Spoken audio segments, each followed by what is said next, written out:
Morning guys, good morning. Sekarang jam 6. Sekarang jam 6.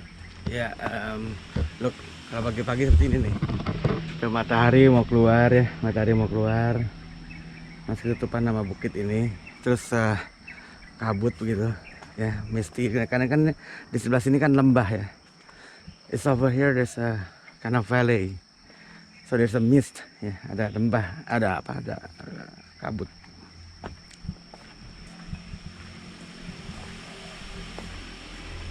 Ini kan lembah, jurang dalam. It's about 16 meters ya, kira 10 to 16 meters. You can hear there's a river down there. Nah, like miss, bagus ya. Nggak tahu di kamera dapat nggak nih kabutnya. So before I clean up, as my previous video, video saya sebelumnya, saya akan bersih-bersih. Tapi sebelum itu pagi-pagi saya biasa gini dulu, matiin semua lampu taman, terus nyalain mesin pool ya. Mesin poolnya masih mati, terus nyalain gitu. This is so kayak lampu-lampu ini, lampu-lampu teras matiin. Itu guys.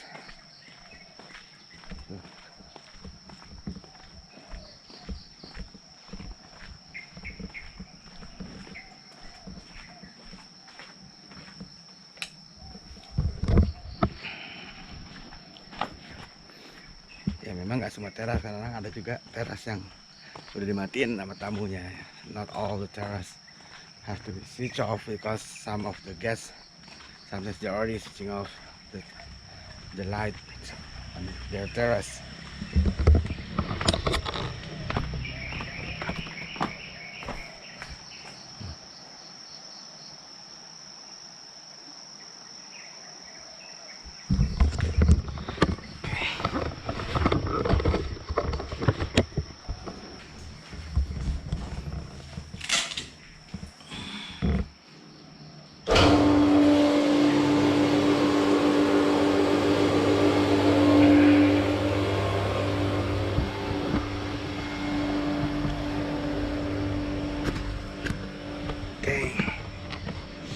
Ups, tuh udah nyala sekarang. Ntar lagi sunrise. Kalau udah sunrise, nanti kelihatan sini ada embun juga keluar dari kolamnya. Gitu, cakep deh.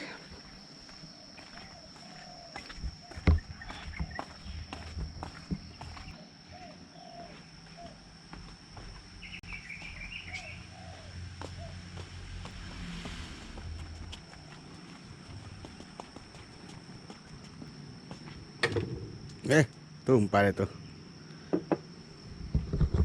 Oke, sebelum saya mulai bersih-bersihin ini semua lagi kayak video saya yang lalu, kita ngobrol-ngobrol dulu deh sambil kita tunggu sunrise. Oke.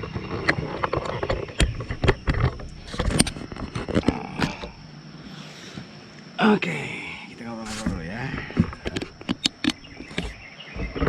Ini nggak apa kan? Kursinya naik, mau turunin dulu ya.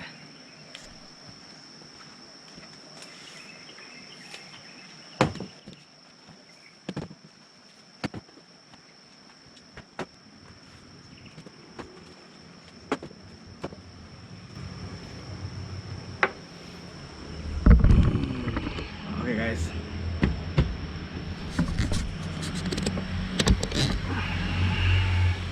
Minum teh dulu ya.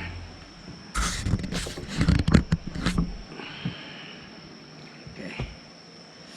Minum teh dulu pagi-pagi.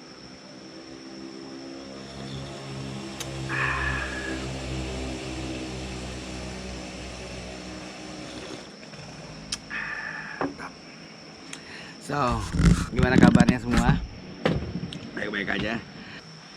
Jadi pada kesempatan kali ini saya mau bercerita. Ini adalah permintaan dari salah satu subscriber, salah satu teman kita dari Lampung. Apa kabar Lampung? Terima kasih udah selalu kasih komentar di video-video Taman Sakti Resort. Dan juga jadi teman kita ini merequest mengenai strategi pemasaran saya, tapi mungkin saya akan bisa lebih kepada strategi dulu lah ya. Jadi strategi secara keseluruhan dulu, bukan hanya pemasaran, karena semua saling berkaitan. Oke, dan ini juga untuk semua teman-teman yang mungkin berada di posisi sama seperti saya atau akan mulai masuk ke usaha bikin resort kecil-kecilan atau pondok wisata seperti saya ini, ya, dimana dengan menggunakan uang sendiri. Jadi bukan, maksud saya begini, karena kan banyak hotel kecil itu terdiri dari beberapa investor, ya. Nah, yang dukungan permodalannya kuat. Nah, kalau ini kan saya sendiri dengan uang saku saya sendiri gitu loh kasarnya. Jadi nggak ada investor, nggak ada dana pinjaman, nggak ada apa. Nah, sekarang pertanyaannya, sebelum kita masuk ke strategi, pertanyaannya adalah gimana saya caranya bisa survive, ya. Dimana Bali sedang kondisi, khususnya di Bali yang sedang kondisi terpukul banget, dimana banyak hotel-hotel yang udah tutup. Di Ubud sini aja udah banyak sekali yang tutup, dan hingga saat ini alhamdulillah bersyukur Tamasati Resort masih survive, masih dapat tamu, ya, dan bisa dikatakan okupansi rata-ratanya masih 80 sampai 100% kalau dari okupansi kamar, ya. Tapi kalau uang masuk 90% karena semuanya di diskon 50%. But anyway, we still survive, we still can pay a number of staff, can help still number of staff, even though the staff, walaupun staff masih udah kita rumahkan, tapi kita masih bisa bantu-bantu lah. Kadang-kadang juga kalau misalnya saya bikin sesuatu project, ya, misalnya kayak lebaran kemarin atau pas tahun baru atau pas ada hari besar atau ada tamu yang birthday atau apa, saya masih bisa saya panggil untuk kemudian saya bayar daily gitu. Yeah, well, we still have some income, not really dying or something. Oke, tapi sebelum kita lanjut, bumper dulu dong.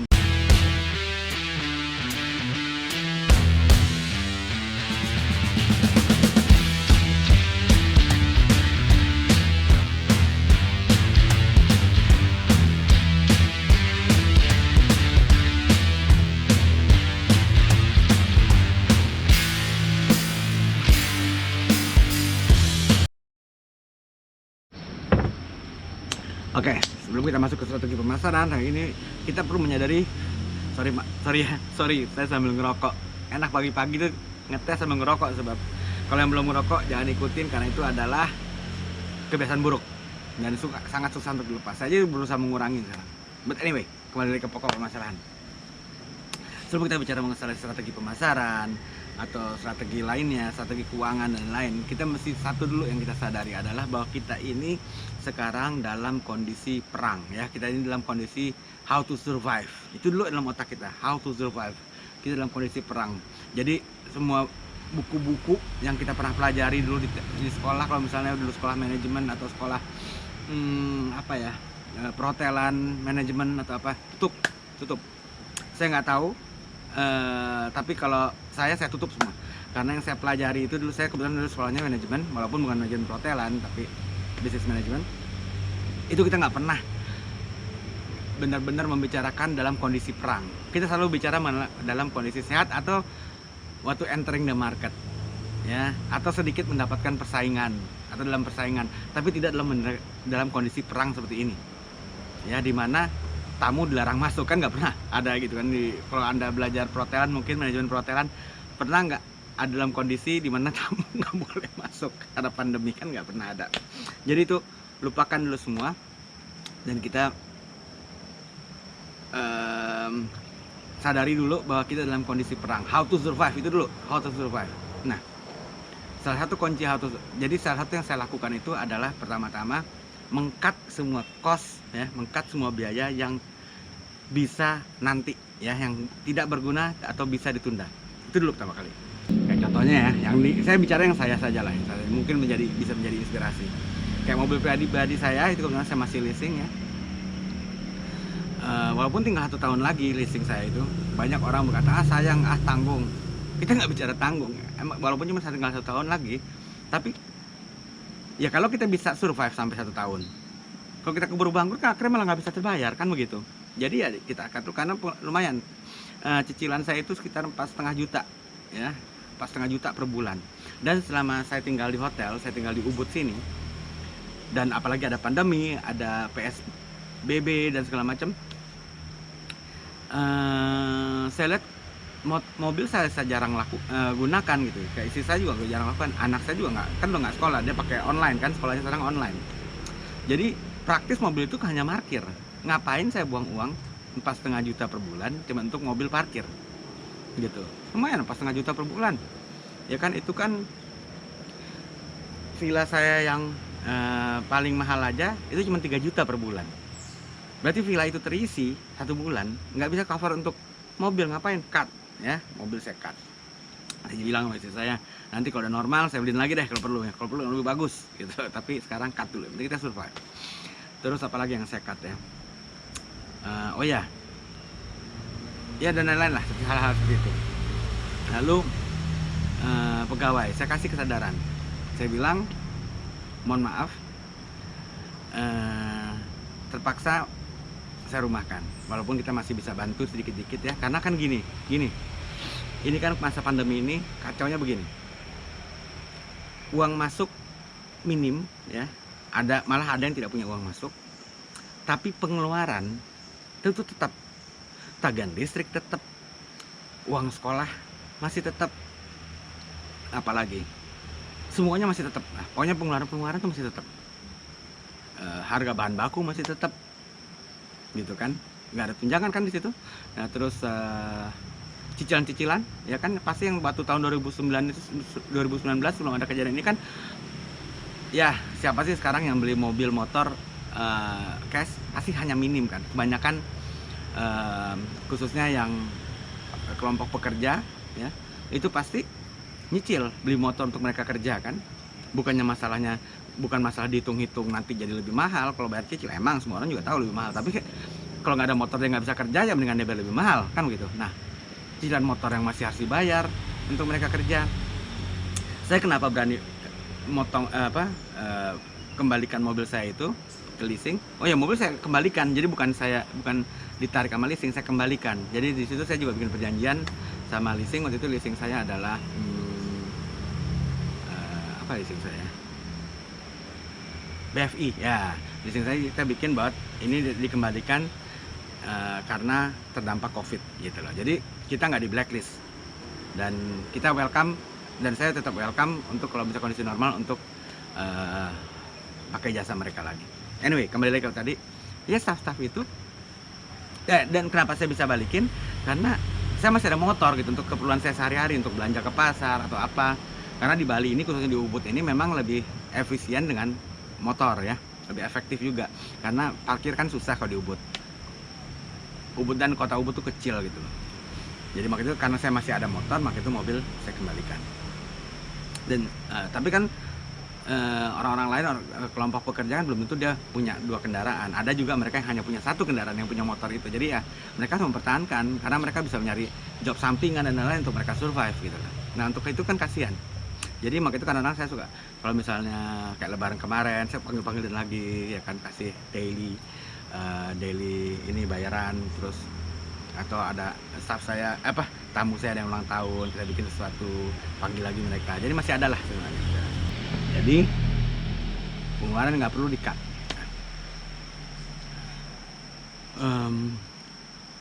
Tadi staff juga ya udah sarapan. Oke. Tapi kan gimana dengan saya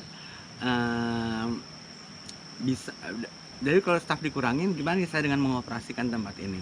Jadi saya melakukan penyesuaian juga. Dan seperti diketahui, semua hotel di Bali ini kan sekarang cutting price ya. Dan karena mereka perang harga, mereka diskon gede-gedean. Jadi yang diskon 50% itu bukan saya sendiri, tapi semua tempat itu rata-rata saya perlihat diskonnya 50%. Jadi nggak mungkin lah saya bertahan, saya juga memang harus diskon gitu kan.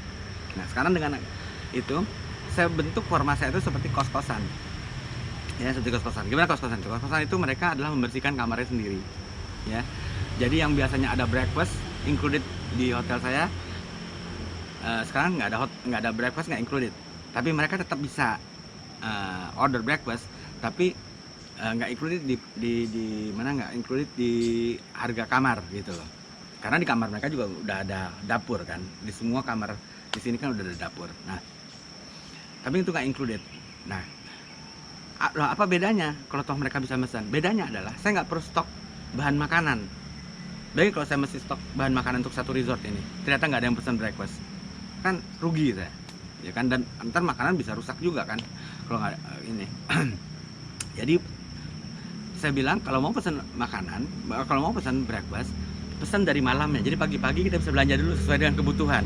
Nah, jadi di situ kan saya nggak perlu nyetok. Itu satu.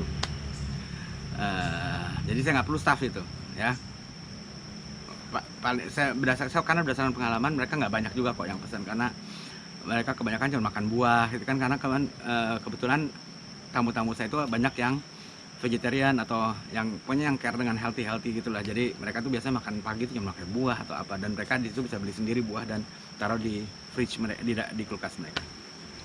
Ada 1-2 lah yang mau pesan seperti nasi goreng atau omelet scramble seperti itu.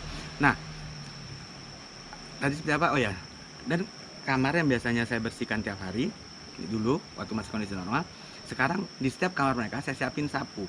Jadi mereka saya minta untuk bersihin sendiri. Saya bilang ke mereka, this is like if we rent apartment in your own country, gitu kan. Di negara mereka juga kan kalau kita sewa apartemen, ya, mau weekly mau monthly gitu kan, itu kan juga nggak dibersihin kan, kita harus bersihin sendiri, ya. Malah kalau misalnya ada lampu yang putus kan kita ganti lampunya sendiri, bukan berarti kita langsung telepon yang punya apartemen, ini lampu saya putus, kan enggak. Nah, jadi saya bilang sama mereka, this is like when you rent apartment in your own country. So dia nggak bisa bertanya, oh kok begini sih servisnya, ya.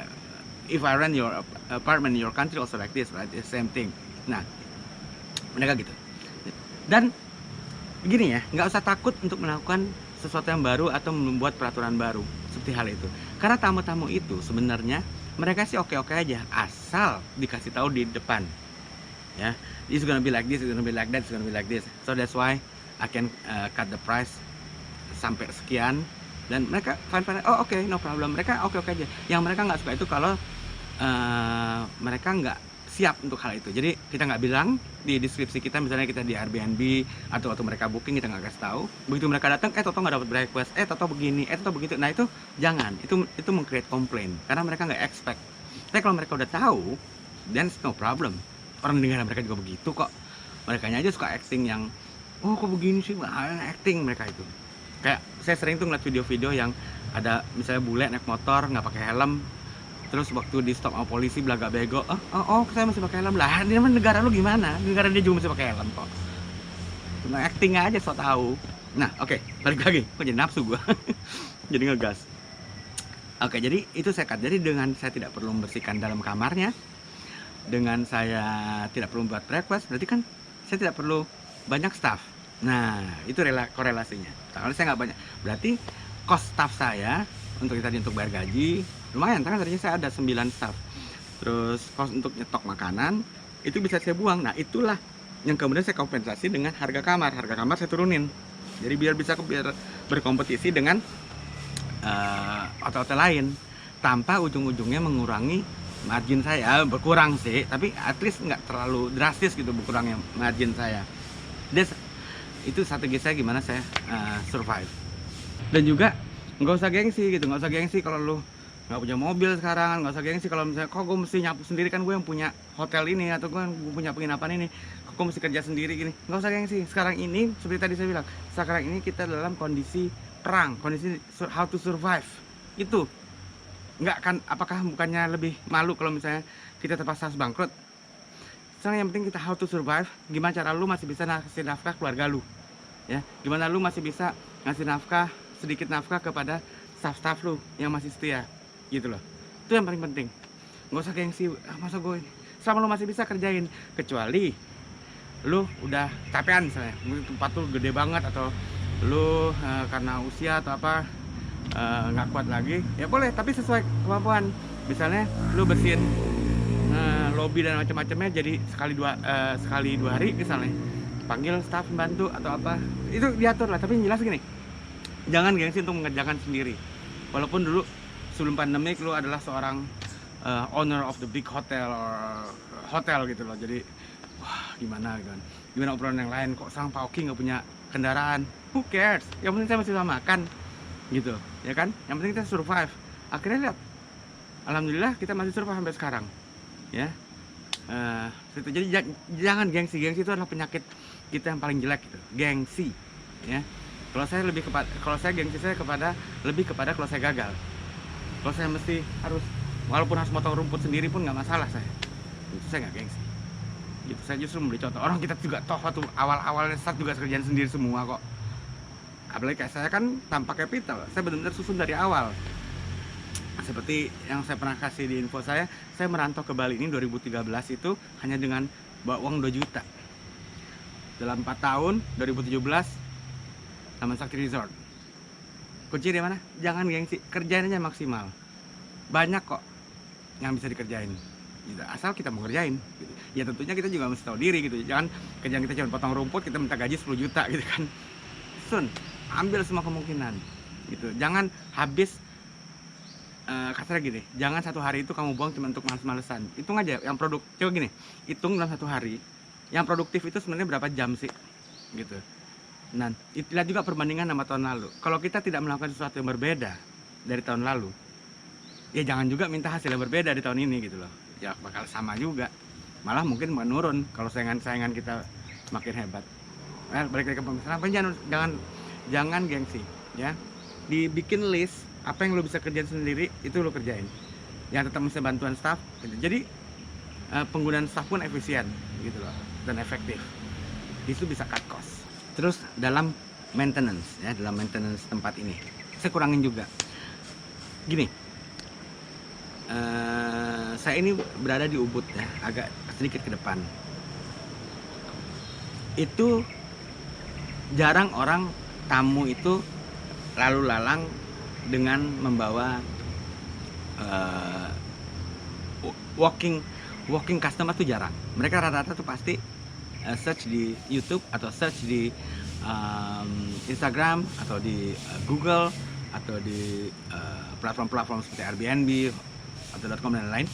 Mereka tuh biasa search di situ dulu ya, lalu ngobrol, tertarik, nawar, baru mereka datang. Jadi dalam memelihara pun saya misalnya nggak begitu penting-penting banget yang bagian depan itu saya kurangin. Saya lebih fokus ke kenyamanan mereka stay. Gampang kalau mengetes kenyamanan itu. Anggap aja kita jadi tamu, lalu kita stay di sebuah hotel. Ya, apa yang kira-kira kurang, apa yang kira-kira harus ditambahkan dan apa harus di maintenance. Ya, misalnya saya suka gitu, misalnya saya ke Orchid, saya ngayal nih, oke saya tamu di sini. Apa yang kurang nyaman? Itu aja. Tapi kalau kira-kira hal yang nggak begitu perlu, yang kira-kira nggak efek sama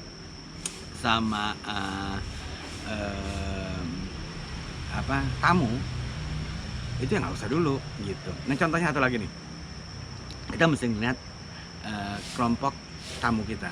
Kalau tamu saya ini kebetulan karena di Ubud ya, Ubud tuh kebetulan mayoritas tuh asing yang tinggal di sini, tamu asing. Tamu lokal tuh agak jarang stay di Ubud. Mereka rata-rata stay-nya di Kuta karena mereka suka pantai. Kalau tamu kita tuh suka pantai, suka klub. Mereka ke Ubud tuh bolak-balik. Karena kan ke Ubud dari Denpasar kan cuma 1,5 jam. 1 jam atau setengah jam. Kalau naik motor 1 jam, kalau naik mobil 1,5 jam. Nah, mereka tuh rata-rata begitu, nggak stay di Ubud. Karena di Ubud nggak ada pantai. Orang kita tuh sukanya pantai. Jadi maka itu kebanyakan tamu saya itu adalah tamu bule.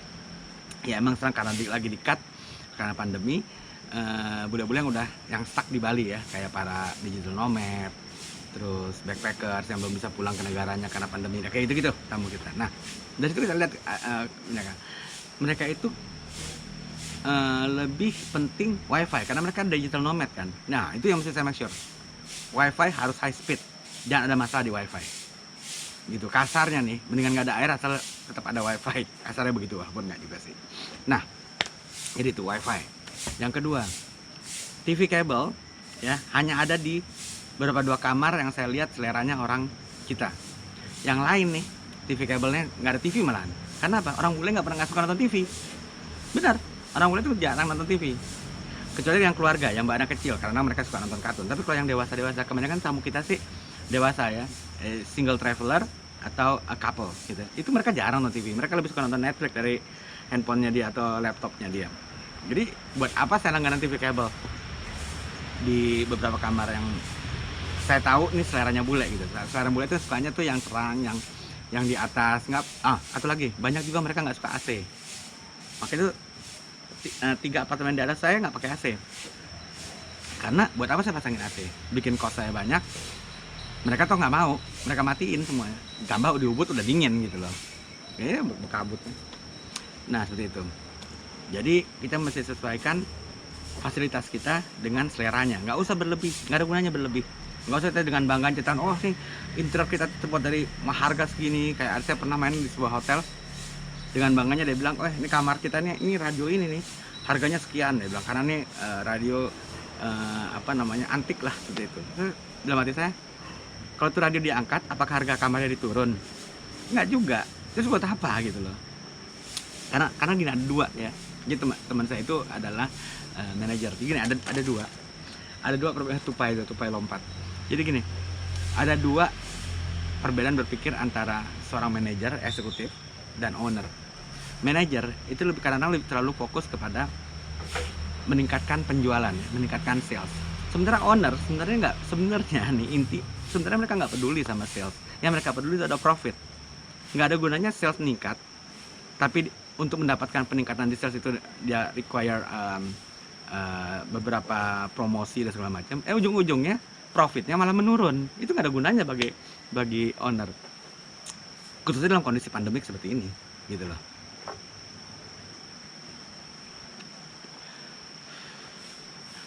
Apa ya gitulah. Oh ya, tapi by the way sekarang saya kasih jalan tengah, karena waktu itu kan sebalik lagi nih, saya lompat-lompat nggak apa-apa ya. Waktu itu kan saya bilang kamar nggak dibersihin, tapi alhasil kamar saya jadi berantakan, men, untuk mereka yang stay lama sebulan segala macam, karena ternyata tingkat kepedulian mereka terhadap kamar mereka, kebersihan dan kepedulian mereka terhadap kamar yang mereka tiduri itu berbeda-beda. Jadi akhirnya saya keluarin peraturan lagi bahwa kamar akan dibersihkan 1 kali seminggu. Jadi dalam 1 kali seminggu itu kamar tetap saya bersihkan. Kalau enggak, waktu mereka check out, kamar berantakan. Jadi ya kamar nggak dibersihin tiap hari, tapi saya bersihin sekali seminggu. Nah sekarang kalau untuk marketingnya, ya itu tadi udah ya, internal kita untuk tadi udah ya mengenai, jadi lebih katakan apa ya, financial management saya seperti itu, cutting cost. Ya, udah ya. Nah sekarang kita bicara mengenai marketing. Apa yang saya lakukan dalam marketing? Saya sales dan marketing itu memakai semua platform sekarang ini, semua platform termasuk YouTube ini ya. Jadi kalau orang berkata, lu ngapain sih rajin bikin YouTube, subscriber lo aja sekian, memang YouTube Taman Sakti Resort itu belum dimonetisasi. Orang saya nggak mau jadi YouTuber juga kok. Taman Sakti Resort itu bukan menjadi YouTuber, tapi ternyata terbukti zaman sekarang ini orang tuh udah makin menurun orang search di Google. Orang tuh banyak searchnya sekarang tuh di YouTube, Instagram, kayak gitu-gitu. Jadi ya terbukti, walaupun subscriber saya cuma 100 sekian, saya nggak tahu berapa subscriber Taman Sakti Resort, saya aja nggak pernah merhatiin. Tapi ternyata saya dapat tamu dari YouTube ini. Jadi pergunakanlah semua platform yang ada gitu. YouTube, ya kan? Kapan lagi kita bisa bikin iklan kayak TV gini tanpa harus bayar? Bayangannya kalau bisa di TV. Nah, YouTube, Instagram, apalagi Facebook, Google Business saya buka juga, dan juga platform-platform perhotelan seperti Airbnb itu saya buka semua. Nggak usah mikir-mikir, orang gratis ngapain kita pikir-pikir, buka aja semua, gitu loh. Mau nggak bisa ngomong kayak saya nih, ngomong belepotan, bodoh amat. Mau orang bilang aki lu ngomong belepotan, bodoh amat, ya. Yang penting kita bicara dari hati, yang penting kita bicara jujur, ya. Itu kelihatan kok. Orang yang nonton pun tahu, orang bicara gue jujur, nggak nutup-nutupin gitu loh. Banyak subscriber saya justru tertarik karena saya ngomong apa adanya, dan they're welcome to private message ya, untuk DM saya, tanya apa aja gitu loh, dan gue akan bicara jujur, begini gitu. Jadi itu kayaknya sementara sekian dulu ya, sambil nanti setelah video ini gue posting sambil gue nonton, kalau ada yang kurang maka akan ada part 2. So jangan lupa subscribe bagi yang tertarik, dan teman kita untuk Lampung, semoga ini bisa menjawab. Dan kalau kurang tolong komen lagi apa yang perlu saya kupas lebih dalam lagi, apakah internal management, apakah marketingnya, atau apanya yang perlu saya terangin lagi. Dan juga teman-teman yang lain ya, kalian tertarik dalam dunia perhotelan atau ingin mulai dari buka kos-kosan atau homestay, silakan komen dan saya akan kasih tahu semaksimal mungkin. Nggak ada yang saya tutupin tentang rahasia saya gimana Taman Sakti Resort tetap survive setelah selang tahun 2021 berarti udah setahun lebih kita kena pandemi tanpa dibukanya international border. Gimana kita masih buka dan kita masih okupansi masih terisi. Kayak sekarang ini saya bicara cuma satu kamar kosong. Minggu depan kamar penuh lagi. Walaupun 50% diskon ya. Tapi masalah 50% diskon semua tempat juga 50% diskon kok. Tapi gimana kita masih bisa bersaing gitu dengan modal yang terbatas karena channel saya sendiri, nggak ada investor, nggak ada apa. So, sekian dulu, stay safe. Jangan lupa komen, subscribe.